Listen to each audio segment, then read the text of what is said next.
নমস্কার। Field work করতে গিয়ে এবং ফর্ম কালেকশন করতে গিয়ে বেশ কতগুলো সমস্যার সম্মুখীন হচ্ছি, কতগুলো প্রশ্নের সম্মুখীন হচ্ছি, যে প্রশ্নগুলোর সম্মুখীন আপনারাও হবেন আর কি। যারা ফর্ম ফিল আপ করে ফেলেছেন বা ফর্ম ফিল আপ এখনও করেননি, উভয়ের ক্ষেত্রেই এটা কাজে লাগবে। তো বিশেষ করে যেটা বলবো সেটা হচ্ছে এপিক নম্বর। এপিক নম্বরটা এই এনুমারেশন ফর্মের সবথেকে গুরুত্বপূর্ণ একটি অংশ। তার কারণ হচ্ছে যে এপিক নম্বরটি আপনি যদি ভুল লিখে থাকেন তাহলে আপনার বিএলও কিন্তু কাজ করতে পারবে না। এবং এপিক নম্বরের সাথে ওপরে যে কটা নম্বর দেওয়ার কথা বলেছে, যেমন আধার নম্বর, তারপরে হচ্ছে আপনার ফোন নম্বর, এই দুটো কিন্তু ভালো করে লিখবেন। তার কারণ হচ্ছে কোনো কারণে সমস্ত কিছু ভেরিফিকেশান মানে বিএলও স্যার করে নিয়ে যাওয়ার পরেও দেখছেন যে কোনো একটা অসঙ্গতি আছে, যে ফোন নম্বরটা আপনার মোটামুটি চালু আছে সেই নম্বরটাই আপনারা দেওয়ার চেষ্টা করবেন। কারণ যখন ফর্মটি আপলোড হবে তখন কিন্তু দেখা যাচ্ছে কোনো একটা জায়গায় গিয়ে আপনার ফর্মটা আটকে গেছে, তখন বিএলও স্যার আপনাকে ফোন করতে পারে। আপনারা তার সাথে সহযোগিতা করুন।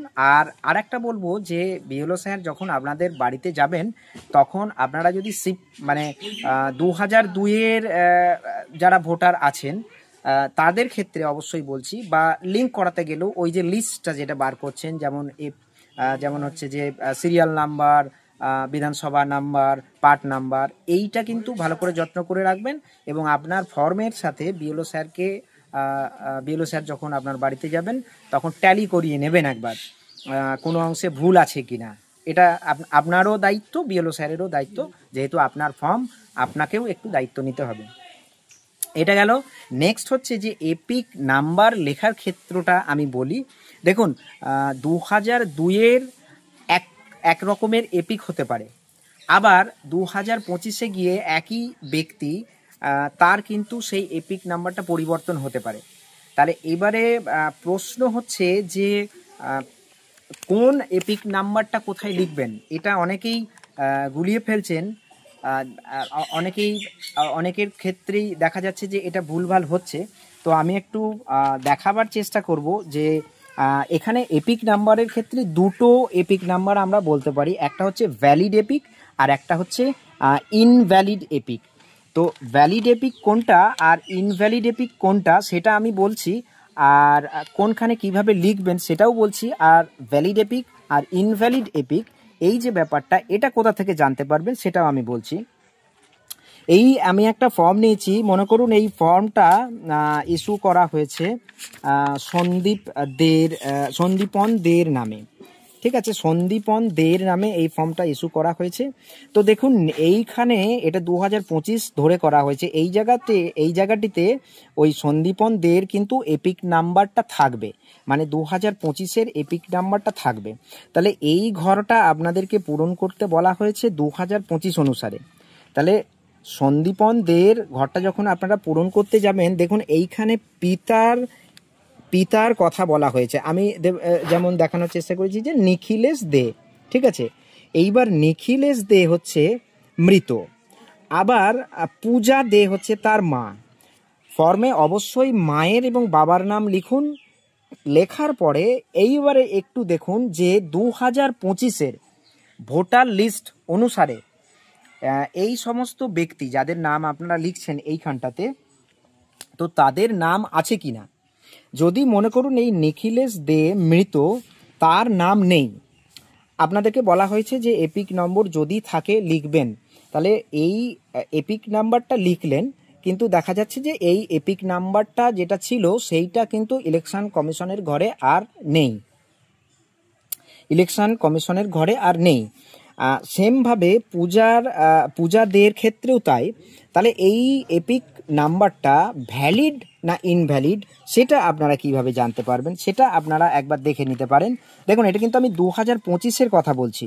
তো 2025-এর ক্ষেত্রে যেটা কারেন্ট এপিক, যদি আমি ধরে নিচ্ছি ইনি মৃত নন, ইনি জীবিত, তাহলে নিখিলেশ দের 2025-এও এই ভদ্রলোক ছিলেন, আবার 2002-এতেও এই ভদ্রলোক ছিলেন। ঘটনাচক্রে দেখা যাচ্ছে যে 2002-এর যে এপিক এই ভদ্রলোকের ছিল, 2025-এ গিয়ে কোনো কারণে নাম বা কিছু একটা গন্ডগোলের জন্য তিনি এপিকটা চেঞ্জ করেছেন। তাহলে এই এপিক 2002-এ যেটা ছিল আর 2025-এ যে এপিক হয়ে এসেছে সেই দুটো কিন্তু একই নয়, কিন্তু ব্যক্তিটি একই বা সেই ব্যক্তির পিতা একই, মাতা একই বা ইত্যাদি ইত্যাদি। তো এই যে 2025-এর যে কলামে দেখবেন যে 2025-এর কারেন্ট এপিক কি আছে, কারেন্ট এপিক নাম্বারটা আপনারা এইখানটাতে বসাবেন। একই রকমভাবে মাতার ক্ষেত্রেও তাই, ইনি যদি জীবিত থাকেন তাহলে অবশ্যই ওই 2025-এর এপিক নাম্বারটা এখানে বসাবেন। অনেকেই করছেন কি, এপিক নাম্বারটা বসাতে বলেছেন, এটাকে গুলিয়ে ফেলেছেন আর কি, এটা সমস্যা হয়েছে, অন্য কিছু নয়। এই যে 2002-এর যে এপিকটা আপনারা এখানে বসিয়ে দিয়েছেন, আবার আপনার 2025-এর যে এপিকটা বা এখানে বসিয়ে ফেলেছেন, বা কোনো কারণে দেখা যাচ্ছে দুটোকেই একই করে ফেলেছেন। এখানেও 2025 বসিয়েছেন, আবার এখানেও 2025 বসিয়েছেন, আবার এখানেও 2002 বসিয়েছেন, আবার এখানেও 2002 বসিয়েছেন। তাহলে কি হলো, ধরুন ওই ব্যক্তির ওটা তো চেঞ্জ হয়েছে, আমরা যখন এটা অ্যাপে আপলোড করব তখন নিখিলেশ দে মারলাম, নিখিলেশ দে এর পরে এইখানটাতে আমরা কি করব না, তার এপিক মানে আগে নিখিলেশ দে করব না, আগে করব কি তার এপিক কার্ডটা। তাহলে এপিক কার্ড নম্বরটা আমরা লিখব। এপিক কার্ড নম্বরটা লেখার পরে পাশে একটা সার্চ অপশান আছে, সেই অপশানটায় যাব। সেই অপশানটায় আমরা যদি হাত দিয়ে দিই, সঙ্গে সঙ্গে ওখানটায় দেখিয়ে দেবে যে এই কার্ডটা ভ্যালিড না ইনভ্যালিড। এইবার দেখা যাচ্ছে যে নিখিলেশ, তারপরে নিখিলেশ দের নামটা কিন্তু অটোমেটিক ওখানে চলে আসবে ভ্যালিড হলে। আর যখন ইনভ্যালিড হবে, মনে করুন আপনি লিখেছেন এই নাম্বারটা কিন্তু ইনভ্যালিড দেখিয়ে দিল, মানে আপনি লিখেছেন আপনার মনের শান্তির জন্য, কিন্তু এই নাম্বারটা তখন কোনো কাজে লাগলো না। এইটা গেল কথা। তো সেমভাবে এই পূজা রায়ের ক্ষেত্রেও তাই, পূজা দেয়ের ক্ষেত্রেও তাই।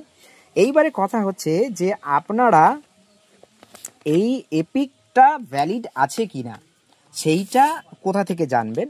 আমি আবারও বলছি যে 2002-এর ক্ষেত্রে কিন্তু যা ছিল সেটাই বসাবেন। 2002-এর ক্ষেত্রে কিন্তু কোনো পরিবর্তন নেই। 2002-এর এই সন্দীপদের নিখিলেশদের যে এপিক নাম্বারটা ছিল, এখানে যেটা ছিল সেটা কিন্তু আপনারা এখানেই বসাবেন। এবং 2025-এরটা আশা করি বুঝতে পেরেছেন। এইবারে 2025-এর যখন আপনারা নাম লিখতে যাবেন তখন একটা ব্যাপার আপনাদেরকে বলি, দেখুন একটা উদাহরণ দিই, 2024 সালে কোনো এক ব্যক্তি মারা গেছেন, কিন্তু 2025 সালের ভোটার লিস্টে তার নাম রয়ে গেছে এবং সেই এপিক কার্ডটাও কিন্তু তার মানে জীবিত আছে। তো এইভাবে দেখতে পারবেন। বা যদি ভোটার লিস্টে সেই ব্যক্তির নাম ডিলিট হয়ে থাকে, মানে তার আগে মারা গেছে এবং এখন সেটা আর পাবেন না তাহলে তাকে। তো এই দেখুন এপিক নাম্বারটা কিভাবে পাবেন। দেখুন, একটা আপনাদের কাছে মানে স্মার্টফোন মোটামুটি সকলের কাছেই থেকে থাকবে। তো সেই স্মার্টফোনে আপনারা যেটা পাবেন সেটা হচ্ছে, দেখুন যে লিখবেন গুগলে গিয়ে এপিক সার্চ বাই নেম, এটা লিখতে পারেন, অথবা লিখতে পারেন সার্চ ইন ইলেকট্রাল রোল, এই দুটো লিখতে পারেন। তারপরে দেখুন এরকম একটা অপশান আসবে যে সিলেক্ট ল্যাঙ্গুয়েজ। আমার কাছে যদিও দ্বিতীয় ফোন নেই, এটা একটু ফোনে দেখালে খুব ভালো হতো। তো আমি বলছি যে সিলেক্ট ল্যাঙ্গুয়েজ। এবার দেখবেন ওইখানে বাংলা হলে বাংলা, যে ভাষাতে আপনি সরগর বা কমফোর্টেবল সেটা আপনি লিখবেন। তারপরে লিখবেন যে এপিক, দেখবেন আপনার একটা ঘর আছে সেখানে এপিক নাম্বারটা চাইবে, এই যে এপিক নাম্বার, এইখানে আপনি এপিক নাম্বার দিলেন। আপনারা পরীক্ষা করে দেখতে পারেন যে 2002-এর যে এপিক নাম্বার আছে, 2025-এর যে এপিক আছে, বা যিনি মৃত তারটাও দিয়ে দেখতে পারেন, যিনি জীবিত তারটাও দিয়ে দেখতে পারেন, ওখানে কিন্তু রেজাল্টটা শো করবে। তো এইটা গেল সিলেক্ট এপিক নাম্বার দেওয়ার পরে। তারপরে দেখবেন একটা অপশান আসছে যে আপনি কোন রাজ্য থেকে আছেন। তো স্টেটটাকে সিলেক্ট করবেন, অবশ্যই এটা ওয়েস্ট বেঙ্গল হবে। তারপরে দেখবেন একটা ছোট ক্যাপচা কোড, সেই ক্যাপচা কোডটা দেবেন এবং তারপরে সার্চ মারবেন। সার্চ অপশানে দেখবেন একটা বাঁদিকে হলুদ রঙের অংশ আছে, ওখানে সার্চের অপশানে হাত দিলেই দেখবেন যদি থাকে তাহলেও দেখাবে, আর যদি না থাকে তাহলে ডিটেলসটা খুলে যাবে, যে এই নাম, তার ডিটেলসটা পুরোটা খুলে যাবে, আপনি ওখানে নিচেটাই দেখতে পারবেন। আর যদি না থাকে তাহলে ওটা কিছু আসবে না। তো এবার ঘটনা হচ্ছে সবাইকার কাছে এই ধরনের ফোন তো নেই। আপনারা, আমি রিকোয়েস্ট করব, আপনাদের বাড়ির পাশে এরকম ফোন পাবেন, একটু আপনারা এইভাবে একটু সাহায্য নিয়ে নেবেন। এবং এই জায়গাটাই আমি আবারও বলছি যে যখন এই জায়গাটা ফিল আপ করবেন, 2025-এর জায়গাটা যখন ফিল আপ করবেন, একটু দেখে ফিল আপ করবেন। আর যেখানেই এপিক নাম্বারটা যেখানেই লিখবেন, একটু সতর্কভাবে লিখবেন। আর সব কিছু লেখার পরে আপনার বিএলও স্যার যখন আসবেন আপনার কাছে, তখন অবশ্যই এপিক নাম্বার আপনারা নিয়ে বসবেন কাছে। যে লিস্ট, মনে করুন আপনারা এই 2002-এ আপনি অন্য কোনো একটা জায়গায় ভোট দিয়েছেন, মেদিনীপুরে ভোট দিয়েছেন, এখন ভোট দিতে আসছেন হচ্ছে কলকাতাতে, তাহলে এই যে মেদিনীপুরের যে কাগজটা, ওই সিরিয়াল নাম্বার, পার্ট নাম্বার, আপনার বিধানসভা নাম্বার যেগুলো আছে, ওইগুলোকে কিন্তু আপনারা বিএলও স্যারকে দিয়ে একবার চেক করিয়ে নেবেন। যদিও আপনারা লিখেছেন, দায়িত্ব সহকারে আপনারা লিখে থাকবেন, কিন্তু তাও আমি বলবো যে ওনাকে দিয়ে একবার চেক করে নিতে, ভেরিফাই করে নিতে। আর আবারও বলবো, রিকোয়েস্ট করব যে মোবাইল নাম্বারটা সঠিক দেবেন যেটাতে ফোন আসছে। আমি এমন কাজ করতে গিয়ে দেখেছি, বা আমরা একটা গ্রুপেই কাজ করি, সবাই বসে কাজ করি, এবং বিভিন্ন সমস্যা হলে পরে আমরা নিজেরা, সব বিএলও স্যারেরাই নিজেরা বলে নিজেদের মধ্যে সমাধান খোঁজার চেষ্টা করি। তো ঘটনা হচ্ছে যে আমি ধরুন আপনার ফর্মটিকে আপলোড করেছি, একটা ফর্ম আপলোড করতে অনেক সময় লাগছে, মোটামুটি 10 মিনিট তো মিনিমাম লাগছেই, তারও বেশি সময় লাগছে। এবার মনে করুন ঢুকে গেছি, অনেকটা স্টেপ চলে গেছি, তারপরে দেখা যাচ্ছে যে একটা তথ্য ভুল আসছে, ফলে আমি তখন সেখান থেকে করতে পারি কি, একটা আপনাকে ফোন করতে পারি, বা আপনার বিএলও স্যার আপনাকে ফোন করতে পারে তথ্যটাকে সঠিক কিনা যাচাই করার জন্য। তো বলবো কাইন্ডলি যে নাম্বারটা আপনার চালু আছে, যেটাতে আপনার সেই নাম্বারটা আপনারা দেবেন একটু, এই সময়টা অন্তত পক্ষে এটাকে আপনারা একটু মাথায় রাখুন। ধন্যবাদ, ভালো থাকবেন, সুস্থ থাকবেন।